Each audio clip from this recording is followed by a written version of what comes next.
A lot of people have heard the phrase, the long march through the institutions. It's a phrase coined by Rudi Dutschke, who was a communist in the 1960s. 66, I think, is when he said it. Some people have heard of this other guy, Herbert Marcuse, and he's writing in the 60s and in the 70s, early 70s, and he's saying we've got to go into the institutions, we've got to bring the ideology into the institutions. And the wild 68, 69, we all know about the, the riots and things that broke out with the kind of critical theory revolution, and then it kind of petered out. People didn't like violence. People don't like riots, as it turns out, and they lost their momentum for the revolution.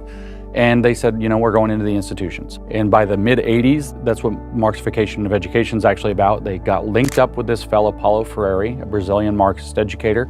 He had the model. They figured out how to implement it. A Marxist educator named Isaac Gottesman, he wrote a book called The Critical Turn in Education, telling this history. He says by 1992, in colleges of education, Paulo Freire's work was where it remains today, which is everywhere.